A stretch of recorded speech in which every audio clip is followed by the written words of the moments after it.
തനിക്കെതിരെ നായർ വാട്സ്ആപ്പ് ഗ്രൂപ്പുകളിൽ ബി.ജെ.പി മോശം പ്രചരണം നടത്തുകയാണെന്ന് യു.ഡി.എഫ് സ്ഥാനാർത്ഥി ശശി തരൂർ ആരോപിക്കുന്നു.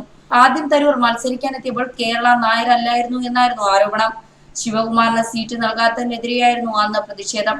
അതിനെയൊക്കെ മറികടന്നാണ് തരൂർ വിജയിച്ചത്. ഇപ്പോൾ കുമ്മനം രാജശേഖരൻ സ്ഥാനാർത്ഥിയായതോടെ വീണ്ടും തരൂരിനെതിരെ ചില നായർ ഗ്രൂപ്പുകൾ തിരിഞ്ഞിരിക്കുകയാണ്.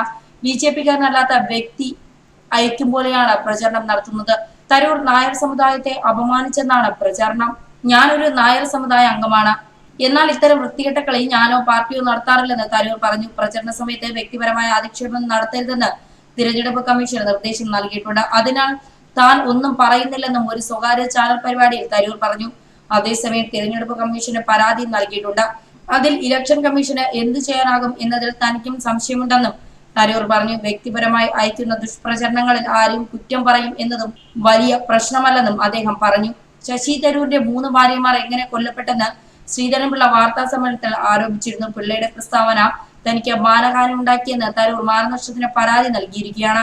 തിരുവനന്തപുരത്തെ കോൺഗ്രസ് സ്ഥാനാർത്ഥിയുടെ 3 ഭാര്യമാർ മരിച്ചത് എങ്ങനെയെന്നാണ് എല്ലാവരും ചോദിക്കുന്നത്. ബി.ജെ.പിയോ താനോ അത് ചോദിക്കാൻ ഉദ്ദേശിക്കുന്നില്ല എന്നാണ് ശ്രീധരൻപിള്ളയുടെ വാർത്താ സമ്മേളനം. തരൂരിന്റെ 2ാം ഭാര്യ അടൂർ സ്വദേശിയാണെന്നും അഭിഭാഷകയായിരുന്ന മധുസൂദനൻ പിള്ളയുടെ അനന്തരവളാണെന്നുമാണ് ശ്രീധരൻപിള്ള പറഞ്ഞിരുന്നത്. മധുസൂദനൻ നായർ അന്ന് നിയമോപദേശത്തിനായി തന്നെ സമീപിച്ചിരുന്നു എന്നും ശ്രീധരൻപിള്ള പറഞ്ഞിരുന്നു. ഈ വിഷയങ്ങൾ രാഷ്ട്രീയമായി ഉപയോഗിക്കാൻ താല്പര്യമില്ലാത്തതിനാലാണ് പുറത്തു പറയാത്തതെന്നും ശ്രീധരൻപിള്ള പറഞ്ഞിരുന്നു. 3 ഭാര്യമാരും മരിച്ചോ എന്ന് മാധ്യമപ്രവർത്തകർ സംശയം ചോദിച്ചപ്പോൾ 2 പേർ മരിച്ചെന്നും ഒരാൾ ബന്ധം വേർപെടുത്തിയെന്നും പിള്ള തിരുത്തുകയായിരുന്നു. കേന്ദ്രമന്ത്രി രവിശങ്കർ പ്രസാദിനെതിരെ നൽകിയ മാനനഷ്ട കേസിൽ തരൂർ കോടതിയിൽ ഹാജരായിരുന്നു.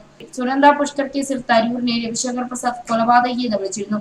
സുനന്ദ പുഷ്കറിന്റെ മരണത്തിൽ തരൂരിനെതിരെ ആത്മഹത്യാ പ്രേരണയ്ക്കാണ് കേസെടുത്തിരിക്കുന്നത്. ന്യൂസ് ഡെസ്ക് മലയാളി വാർത്ത.